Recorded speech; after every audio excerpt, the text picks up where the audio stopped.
ஓம் நம சிவாய. ஓம் நம சிவாய.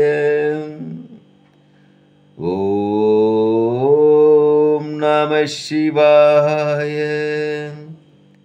அன்பான சிவ அன்பர்களே, கடந்த நாட்களில் நம்ம சிவபெருமானுடைய தேவார பாடல் பெற்ற ஆலயங்கள், மாவட்டத்தோறும் உள்ள தேவார பாடல் பெற்ற ஆலயத்துடைய வரலாற்று சிறப்பை நான் உங்களுக்கு வழங்கிட்டு வரேன். அந்த வகையில் நம்ம இன்னைக்கு பார்க்க போகிற ஒரு ஆலயமும் ஒரு தேவார பாடல் பெற்ற ஆலயம். இந்த ஆலயம் எங்கே இருக்குன்னு பார்த்தீங்கன்னாக்கா, தமிழ்நாட்டில் நாகப்பட்டினம் மாவட்டத்தில் திருகுருக்காவூர் இந்த ஊரில் இந்த ஆலயம் அமைப்பெற்றிருக்கிறது.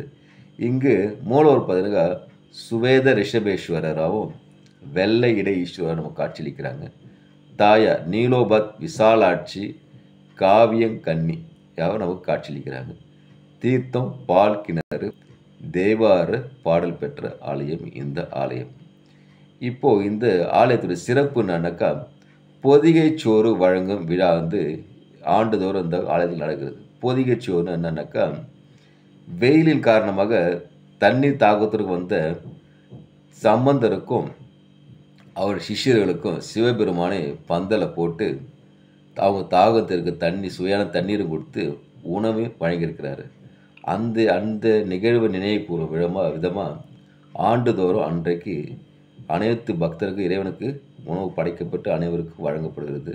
அது மட்டும் இல்லாத அன்னைக்கு பார்த்தீங்கன்னா சுந்தரருக்கும் சிறப்பு பூஜை செய்கிறாங்க. மூலவருக்கும் சுந்தரருக்கும் ஒரே சிறப்பு பூஜை செய்து வழங்குறாங்க. இதே போல் பொதிகைச்சோறு திருநாவுக்கரசருக்கு இறைவன் வழங்கியிருக்காரு. எங்கன்னு பார்த்தீங்கன்னா, திருப்பாஞ்சலி என்ற ஆலயத்தில் பொதிகை சோறு திருநாளன் சம்பந்தருக்கு சிவபெருமான் வழங்கிய ஆலயம் ஒன்று இருக்குது. இப்போது அங்கே இந்த ஆலயம் பார்த்தீங்கன்னா காவிரி வடகரை தலத்தில் 13வது தலமாக நமக்கு விளங்குது.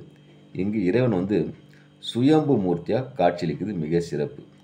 மூலஸ்தானத்திலேருந்து வெள்ளை இலைநாதர் சதுர வடிவில் சிறிய பானலிங்கமாக காட்சியளிக்குது. மிக சிறப்பு. அன்றைக்கு பார்த்தீங்கன்னா சீர்காழி பிரம்மபுரீஸ்வரர் கோவிலிருந்து இங்கே திருஞான சம்பந்தர் உற்சவ மூர்த்தியாக இங்கே வருவார். வரும்போது அந்த தளத்தில் இருக்கிற இறைவன் திருஞான சம்பந்தருக்கு ஆசி வழங்குவாங்க. ஆசி வழங்கிட்டு மறுபடியும் சம்பந்தர் அந்த கோயிலுக்கு போயிடுவார். திரும்பி அந்த பிரம்மபுரீஸ்வருக்கு ஆலயத்துக்கு சென்று விடுவார். இது மட்டும் அல்லாத சைவ சமயம் தழைத்துவங்கப்பட்ட காலத்தில் பார்த்தீங்கன்னாக்கா, சம்பந்தர் மதுரையில் சமணர்களோடு ஒரு போர் வருது. என்னன்னா வார்த்தை போர். அந்த வார்த்தை போரில் சமணர்கள் தோத்துடுறாங்க. அவங்க தோல்வி விட்டுற காரணத்தால் அவங்க கழுமரம் ஏற்றிடுறாங்க சமணர்களை. ஆனால் சமணர் ஏற்றிட்டோடனே சம்பந்தருக்கு ஒரு குற்ற உணர்வு ஏற்படுது. நம்மளால தான் இவங்க கழுமரம் ஏற்றப்பட்டுட்டாங்க. ஆனால் இந்த பாவத்தை நம்ம விலகணும்னு சொல்லிட்டு சிவபெருமான்கிட்ட வேண்ட நான் கங்கையில் சென்று நீராடணும்னு சொல்லி சிவபெருமான்கிட்ட வேண்டும் போது, அப்போ சிவபெருமான் என்ன பண்ணுற காட்சியளித்து, நீ கங்கைக்கெல்லாம் போவேனா, நான் இங்கே இருக்கிற கிணறுலேயே கங்கை நீரை வர வைக்கிறேன்னு சொல்லிட்டு திருநாவுக்கரசுக்கு வாக்குறுதி கொடுத்து அங்கே இருக்கிற கங்கை நதியை கிணத்துல பொங்குறபடி செய்கிறாரு. அந்த நீரில் சம்பந்தர் குளிக்கிறாரு. குளிச்சுட்டு அவருடைய பாவத்தை போய்க்கிறார். இப்படி இவ்வளோ அதிசயம் நிறைந்த ஆலயம் தான் இந்த திரு குருக்காவூர் ஆலயம், சுவேத ரிஷபேஸ்வரர் ஆலயம். அதனால் அன்பான சிவ அன்பர்களே, இங்கே இந்த ஆலயம் சென்று இறைவனை வணங்க ஆண்டுதோறும் இங்கே இந்த ஒரு நாள் சிறப்பு நடக்கும். கங்கை நீர் பொங்கி வராது. அன்றைக்கி பக்தர்கள் அனைவருக்கும் அங்கே நீராட அனுமதி வழங்கப்படுது.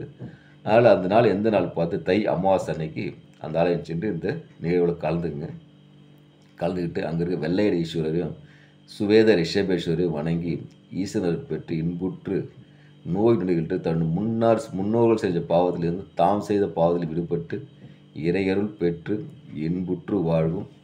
ஓம் நமச்சிவாய. ஓம் நமச்சிவாய. ஓம் நமச்சிவாய. நமச்சிவாய வாழ்க. நாளந்தால் வாழ்க. இமை பொழுதும் என் நெஞ்சில் நீங்காதா தாள் வாழ்க என்ற மாதிரி வாழ்க வாழ்க. இறைவன் ஈசனை வணங்கி இன்புற்று வாழ்க. ஓம் நமச்சிவாய். ஓம் நமச்சிவாய். ஓம் நமச்சிவாய.